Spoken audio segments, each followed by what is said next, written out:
Cash machines are failing in Britain and now other European countries. They're finding large amounts of explosives in France. Vladimir Putin, who is known as Vladimir the Ruthless, and using all his profanity on national TV, you name it. We won't read the profanity here, but we've got it. This person is on an unbelievable power trip and resembles a demon.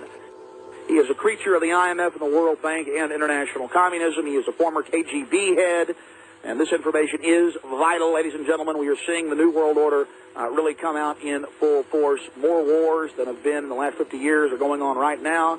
The war in Chechnya is raging in Grozny with, well, reports of hundreds to thousands dying, 20 to 40,000 civilians trapped in the city. Russian Hinds are being shot down. Tanks are being blown to bits. Massive Grad unguided rocket attacks are being launched on the city indiscriminately right now. Air and artillery bombardments as well. It's absolutely out of control. It is pandemic, ladies and gentlemen. I'll give you the news first on Y2K, the newest development. Just bizarre behavior. Americans standing up as Russia threatens to attack us with nuclear weapons, as nuclear power plants, at least one, are being shut down. As the military runs around with the police and the FBI saying terrorism is imminent. Absolutely out of control. The New World Order crowd, the globalists, whatever you like to call them, running this country. They have now armed China, who has in turn armed Iran and Pakistan. Russia's playing possum, telling us they're our friends, while they roll out new supersonic long-range Topolim mobile missiles that we can't pick off in the event of a nuclear war. Media is telling us that they're our friends when in their own papers they're laughing at us, arming our enemies, signing deals with the Taliban the day of the attack. I don't mean to be obsessed with Putin. He's just involved in everything now and almost always on the right side, one of the only world leaders actually telling the truth. I see the comments all over, even on mainstream publications, comment sections that from all over the world, that Putin is hope. That's a quote I see more and more. Putin is hope. And it doesn't say much about Putin, does it? What does it say about us, that we have such scum running our country and running the West? I mean, Putin doesn't let radical Islamics into the country. Putin pays people to have kids. Putin doesn't teach 5-year-olds how to give blowjobs. I mean, I'm sorry to use that word.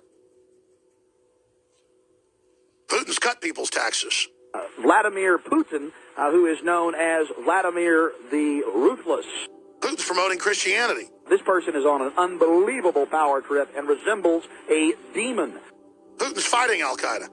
Arming our enemies, signing deals with the Taliban. They've been loosening gun laws in Russia. That just shows how unbelievably pathetic this country is. How overrun with complete trash we are.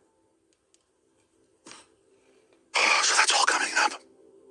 The head of RT was a huge listener, and I was told they literally started it, modeled a little bit off InfoWars, that was part of it, and that the basic Russian government listens to my show. And I never really said that on air because it sounds so wild, but it's confirmed. And it's come out in communiques and cables and stuff like that. And it's been the London Telegraph that Assad also, they hacked his emails, and, the government was reading our analysis at Infowars.com. My analysis. And I'm not saying that arrogantly, but when the Russian government's listening to you, you might as well just say that that's going on. Guess who you can't buy? Me.